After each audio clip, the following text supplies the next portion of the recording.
buenas tardes. Gracias por estar con nosotros una vez más en esta programación en español del Canal 17. Antes que todo, muchas felicidades.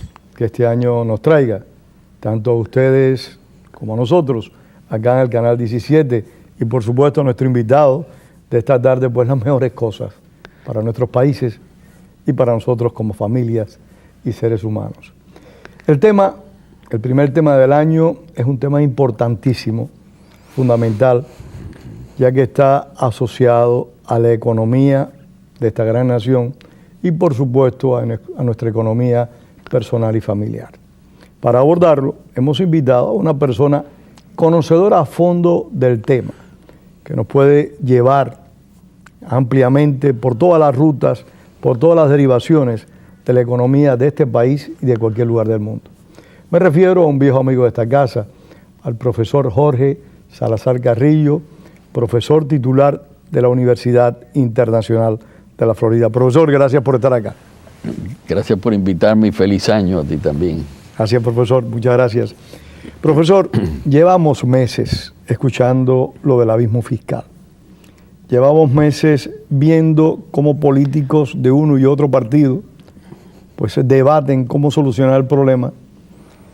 Aparentemente se ponen de acuerdo, de pronto pues el desacuerdo llega, no el acuerdo, y la ciudadanía pues en cierta medida está en ascua, la economía no se aprecia que recupere la fuerza necesaria para salir de una situación que estamos enfrentando hace varios años. ¿Cómo usted ve esto del abismo fiscal y las potenciales soluciones a encontrar? ¿Son políticas o económicas las soluciones?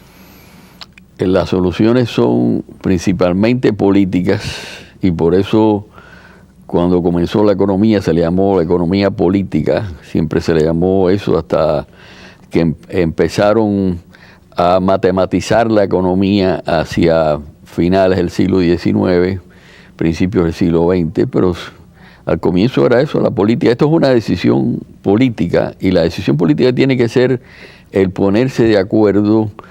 Básicamente las fuerzas que determinan esto en la parte económica, que son el Congreso, que por la Constitución tiene el poder de tomar las decisiones sobre lo que se gasta en los Estados Unidos, la Cámara de Representantes, y el presidente, que es el que ejecuta y propone en su relación con el Congreso. El Senado es una cámara más bien deliberativa.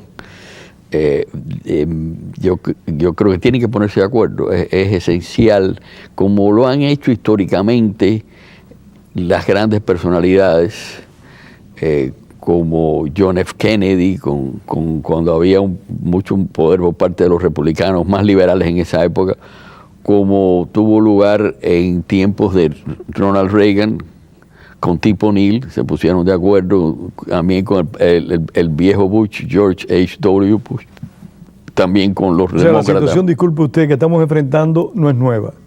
No es históricamente hemos encontrado estas crisis que hoy llamamos y que son muy populares lamentablemente de abismo fiscal. Es una situación vieja, no es nueva. Es una situación que se ha presentado en los Estados Unidos con diferentes facetas.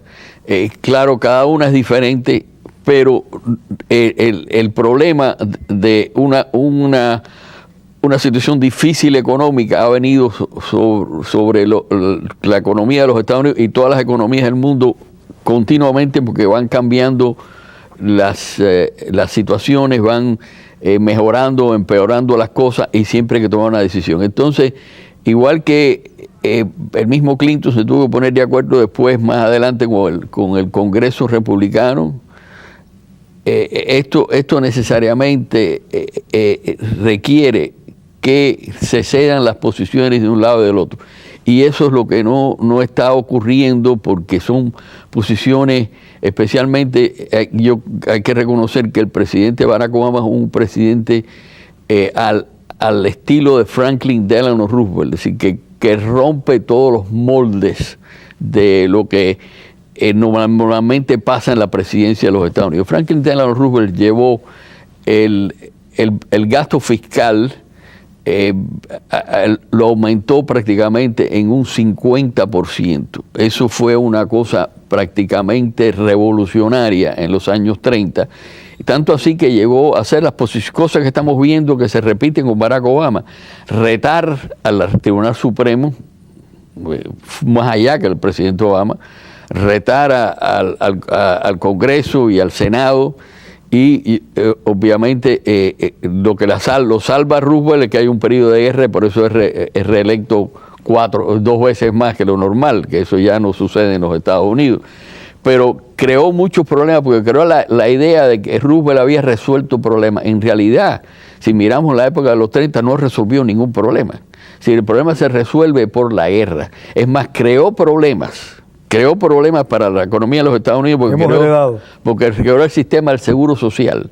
El sistema del seguro social prácticamente era imposible de mantenerlo. Para aquellas personas que estudiaban demografía en los años 30 sabían que la esperanza de vida iba a aumentar y por lo tanto era imposible cumplir con las promesas del seguro social. Y realmente estamos viendo un poco la reencarnación de Franklin Delano Roosevelt en Barack Obama y esto no está funcionando. Pero el seguro social es algo muy necesario en cualquier sociedad. Cuando uno llega a la vejez hace falta cierto respaldo económico por el cual a uno le devengan una cantidad determinada. O sea, yo creo que fue una idea exitosa, ¿o no fue así?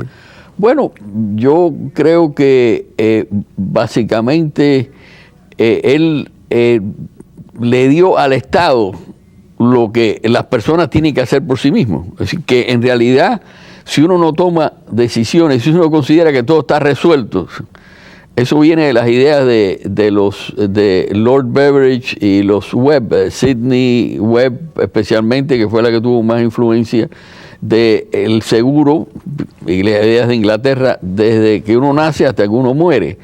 El problema es que eso significa que las personas no toman decisión. Y al no tomar decisión, nunca el seguro social va a resolver el problema. Si el seguro social no da para tener una vejez segura.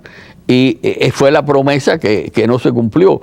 Y se hizo en una forma, en realidad, con mala hazaña, porque se sabía que la esperanza de vida en esa época era un poco más de 60 años, así que muy poca gente iba a llegar a los 65. Es decir, que el Seguro Social fue una forma de aumentar los ingresos del gobierno. En esa época, fíjate qué cosa más curiosa, en esa época el Seguro Social era una caja separada, como las cajas de pensiones que había en Cuba, una caja de pensión separada, que no la podía tocar el gobierno. Ahora, fíjate lo que pasó en la época de Lyndon B. Johnson, la lucha contra la pobreza. El gobierno podía meter la mano en la caja. Bueno, en ese momento se decidió que no había una caja de pensiones separada. Eso pasó a ser parte del presupuesto. Y desde entonces el presupuesto de los Estados Unidos es un presupuesto realmente artificial, porque no es el presupuesto solo de los Estados Unidos, sino es el presupuesto de los Estados Unidos más la caja de pensiones del Seguro Social y la caja de pensiones del Medicare, la caja del Medicare, que no es una pensión, pero es algo parecido, funciona de una forma parecida a un seguro social. Entonces, ahí comenzó la lucha contra la pobreza. Nos dio también la herencia de lo que fue después tratar de darle una casa a cada persona y ayudar a los pobres a tener, sin que los pobres hicieran el esfuerzo. Lo que nos trajo la crisis. Es decir, eso realmente nos ha hecho pensar que la economía es suficientemente fuerte para prometer cosas que en realidad son ideales que no se pueden cumplir. Y yo me recuerdo de lo que como se ahorraba en Cuba. Pero no sería una sociedad muy cruda, muy cruel, el hecho de que el gobierno no se esforzara en alguna medida con el ciudadano responsable para que esa persona pueda tener unas mejores condiciones de vida en la vejez. O sea, ese asunto de la propiedad, del Medicare o el Medicaid, del Seguro Social, yo creo que los gobiernos deben tener la menor autoridad posible, pero hay cosas en las cuales deben tener influencia. Usted es el economista, yo simplemente muestro una preocupación social. No, yo considero que debe haber una ayuda a estos grandes logros que se intentan en la sociedad y que son logros del siglo XX, porque no existían en el siglo XIX. Comienzan con el siglo XX, bien adelantados del siglo XX, pero decirle a las personas que esto nunca va a ser suficiente, porque nunca va a ser suficiente para asegurar una vejez con un nivel de vida aceptable, al asegurar una salud en la cual pueda mantenerse las personas a un nivel también que sea suficienmente básico para poderse sentir bien en edades más avanzadas. Todo eso se debe ayudar al Estado a promoverlo, pero el Estado no va a poder resolver ese problema a nivel completo, porque la sociedad avanza y la esperanza de vida, crece, que en esa época era de 62 años, ahora está llegando a los 80. Y las necesidades médicas son mucho mayores por esa esperanza de vida, que ha sido algo que la demografía ha realmente hecho imposible que los sueños de la economía se realizaran. Bueno, pero hay otra cosa más, otra cosa peor, y es lo siguiente, que lo quiero mencionar porque es muy importante. El Fondo del Seguro Social toma las contribuciones que son impuestos, se llama el impuesto a la nómina, realmente es la contribución al Seguro Social, el que acaba de aumentar ahora en un 2%. Toma esos impuestos y los invierte ¿en qué? En bonos de la tesorería de los Estados Unidos. Deuda. Que rinden, el de 10 años está rindiendo ahora 1.86%. Con eso no hay retiro posible. Con eso no podemos retirarnos nosotros. Ese rendimiento, ese es un rendimiento falso, un rendimiento que realmente el gobierno toma los ahorros de las personas y los invierte en la forma más irresponsable que uno se puede imaginar. Profesor, es decir, que cualquier tipo de rendimiento hoy en día es de 4 a 5% mínimo. Hay gente que obtiene más. Por ejemplo, el retiro de la Florida supone, oye esto, el retiro de la Florida, del estado de la Florida, supone que el rendimiento de las inversiones, de las contribuciones a las pensiones de los retirados eventualmente en la Florida, rinden un 8%.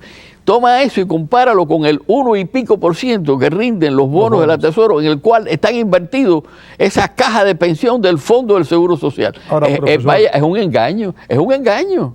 Tiene usted toda la razón.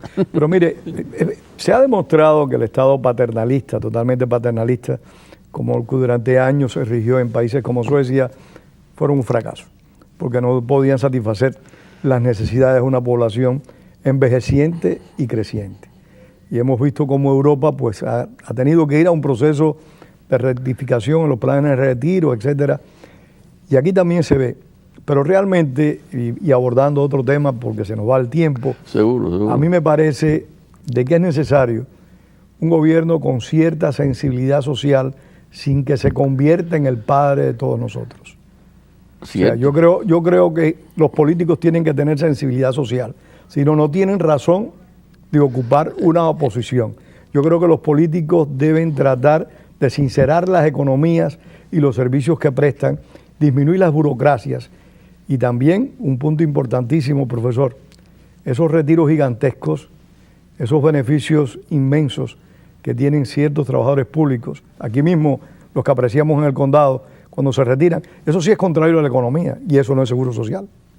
Sí, bueno, ahí vienen las cosas, y yo estoy totalmente de acuerdo con eso, que hay que buscar, yo considero más o menos el enfoque sobre todo de la gente más pobre del mundo son los africanos. ¿Qué es lo que dicen los africanos? Los africanos hoy en día te dicen, no nos ayuden porque nos desgracian. Porque la gente se sienta a esperar la ayuda y no produce. Si uno tiene que dar caridad, pero como decía San Pablo, al mismo tiempo que uno ser caridad, uno tiene que trabajar. San Pablo hacía tiendas de campaña. A pescar. Efectivamente. Entonces, básicamente, lo que uno tiene que hacer es asegurarse que la gente son cada vez más productiva, para ayudarlo a ser más productivo. Es decir, si es necesario ayudarlo, pero es mucho mejor que sean más productivos. Y eso es lo que se ha perdido. Por ejemplo, en este primer periodo de Obama, con estas ideas que son muy parecidas a la Franklin Delano Roosevelt, en realidad lo que ha habido es un aumento en el nivel de pobreza. Es decir, que supuestamente estás tratando de ayudar a los pobres y ha habido un aumento en el nivel de pobreza. El nivel de ingresos de una familia típica ha disminuido. ¿Por qué? ¿Cuál ha sido el error? Bueno, porque básicamente lo que decía Keynes, que nadie le prestó atención. John Maynard Keynes decía que todos dependíamos del espíritu del inversionista. Y si el inversionista no está dispuesto a tomar los riesgos de la inversión, la economía no sale del atolladero. Él nunca dijo que solamente el gasto del gobierno, como se hizo en tiempos de Franklin Delano Roosevelt, iba a resolver el problema. Era necesario que hubiera una inversión privada. Y eso es lo que no ha sucedido en estos últimos 4 años. ¿Por qué los inversionistas han perdido esa confianza, profesor? Han perdido esa confianza porque consideran que las ideas de este gobierno son ideas revolucionarias en términos de el clima, es decir, todos los atolladeros climáticos que tenemos, todos los problemas del medio ambiente, y quieren resolver esos problemas. Quieren resolver el problema de salud, de dar la cobertura completa de salud a los hoteles, al costo que fuera. Quieren modificar todos los sistemas estatales y condales y municipales para darle un apoyo a los trabajadores, que son por lo general, lo que tú acabas de decir, los sindicatos más fuertes, son los sindicatos de servicios públicos, los más fuertes del mundo, los sindicatos más fuertes del mundo.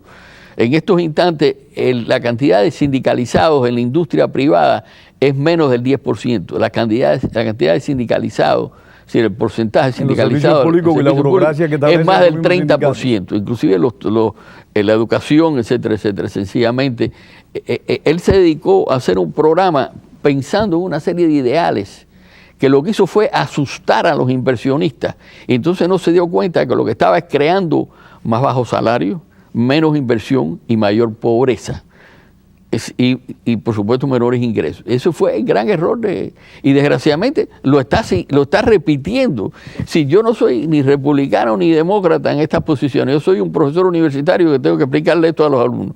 Y yo veo un programa de gobierno que es una ilusión, y realmente es muy bueno si uno pudiera llevarlo a cabo y que la gente se mantuviera teniendo una tasa de desempleo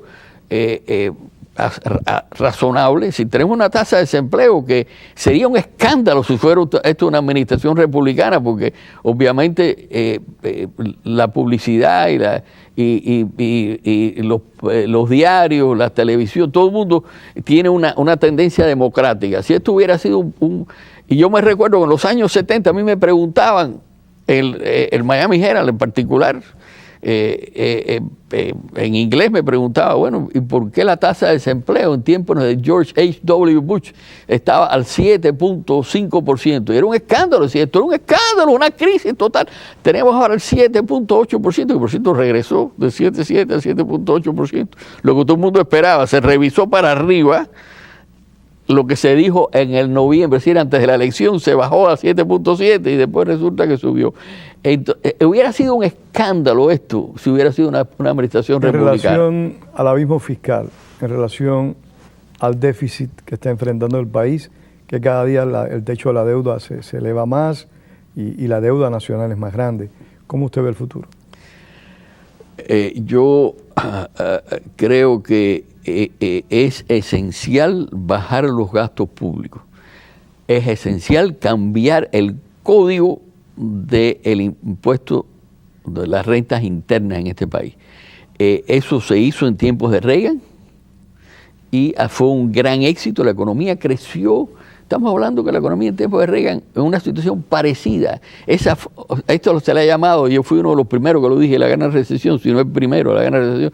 En tiempos de Reagan, el desempleo era el 10.2%, era peor todavía. Y él se puso de acuerdo con los demócratas, reformaron todo el código de rentas internas, que hay que simplificarlo. Son miles y miles de páginas, decenas de miles de páginas que una ¿Y por qué empleomanía no hay enorme. voluntad en ambos partidos de cambiar eso? Bueno, ese es el asunto, pero es que es la Porque tampoco lo reforma contradicción. el presidente Bush. Pero es la contradicción increíble que yo no entiendo realmente, con toda sinceridad, el presidente Obama. Pero es que tampoco se puede entender al presidente Bush, que tampoco lo reformó. Bueno, y veníamos con la crisis también. Bueno, pero, porque la crisis no salió del cielo. Porque en ese momento no se necesitaba. Pero fíjate, se nombra una comisión de 2 personas, el senador Alan Simpson y el demócrata, republicano, el demócrata Eric Simbol. Van a reformar el código fiscal. Sencillamente el presidente no les da apoyo, los deja ahí flotando en el aire. Es decir, esas son las cosas increíbles. Mientras estamos tratando de regular cada vez más la economía, de ir a fajarnos con el petróleo y no dejar que haya una facilidad para poder llevar el petróleo nuestro a donde tiene que estar, que son las principales refinerías de los Estados Unidos en Houston. Y entonces eso está costando trabajo, está costando ingresos. Están bajando los ingresos promedios, están aumentando el nivel de pobreza. Es una crisis. La crisis nuestra no luce tan mala. ¿Tú sabes por qué? Porque la crisis es peor en Europa. Pero Europa, el problema es que Europa pasó por este periodo. Si nosotros estamos yendo hacia Europa y Europa está yendo hacia los Estados Unidos, así que Europa ya dejó atrás todos esos gastos enormes y esas ideas que había en Europa. Te cuenta que el nivel, el seguro al desempleo en Europa, que ni siquiera lo pagaban los empleados, que aquí se pagan los empleados, aunque lo está subsidiando ahora el gobierno federal, era de 4 años, 5 años de seguro del desempleo. Europa cambió en los 90. Alemania era el enfermo de Europa y se solidarizó. Alemania en los años 2000, muy diferente a lo que era antes. Hay que tener coraje político para Hay que tener coraje político y decirle la verdad a la gente. No ser demagogo. Pero también sin caer, profesor, en extremo de una insensibilidad social extrema. Porque a veces usted ve a las personas que tienen riquezas. Yo tengo una experiencia de un antiguo jefe, de que él creía que como su negocio estaba muy boyante, me refiero a los tiempos que me encontraba en Venezuela, su negocio estaba muy boyante, los negocios de otras personas también, pues estaban en desarrollo. O sea, a veces hay personas que tienen una situación económica muy buena y creen que el resto de la humanidad pues también vive como él vive.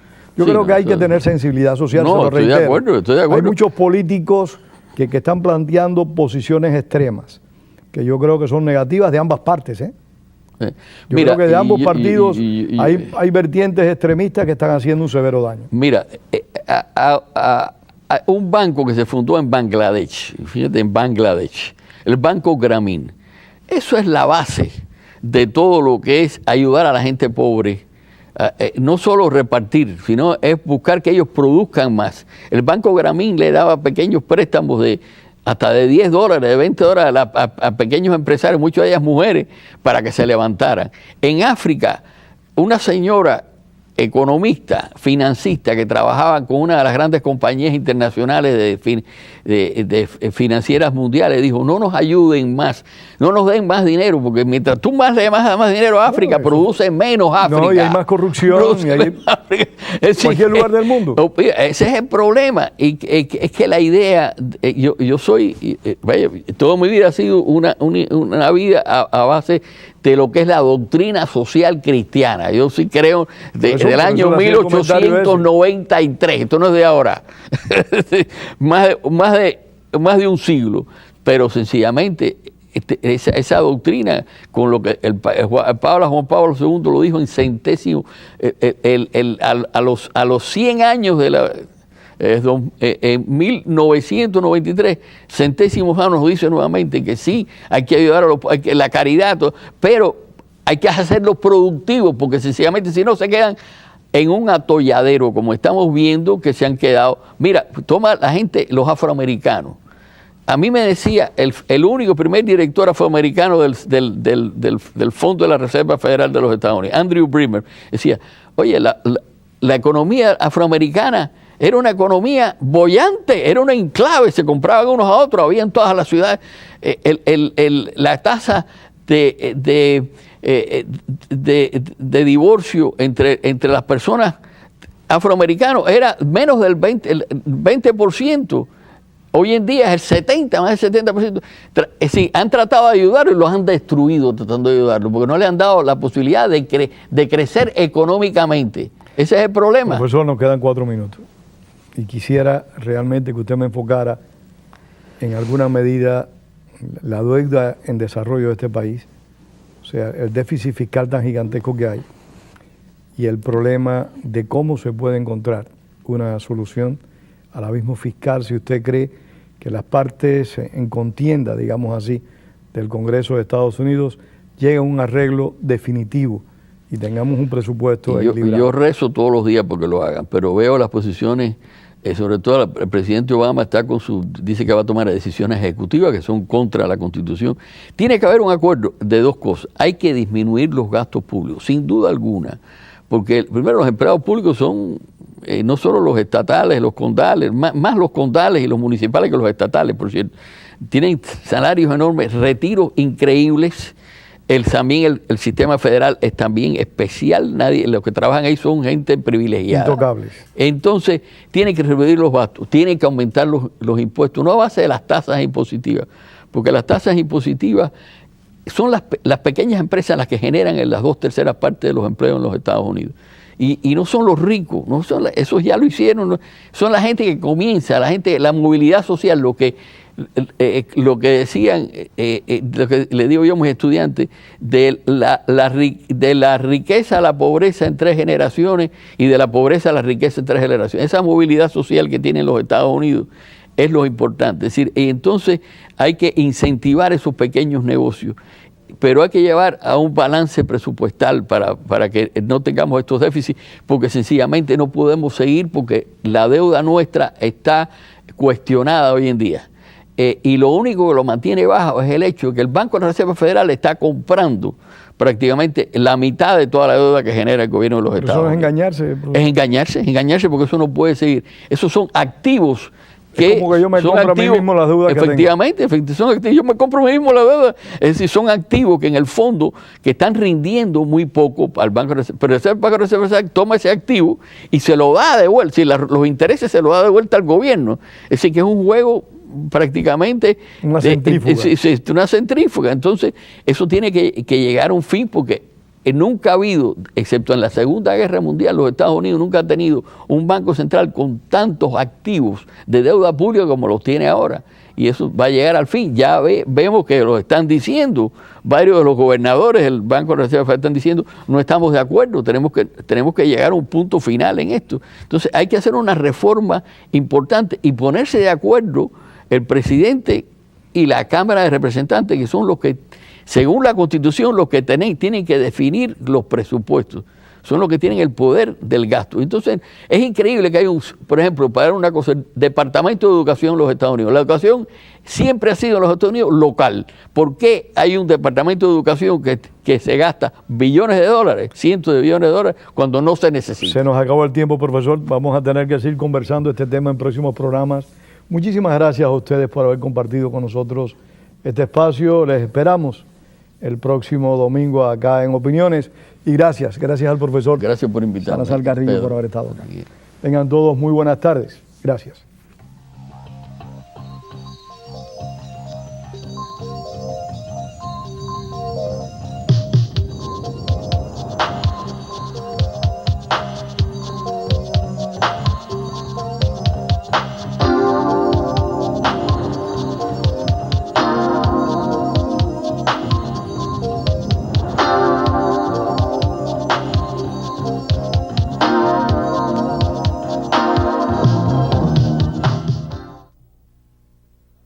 Estar conectado al Internet es importante.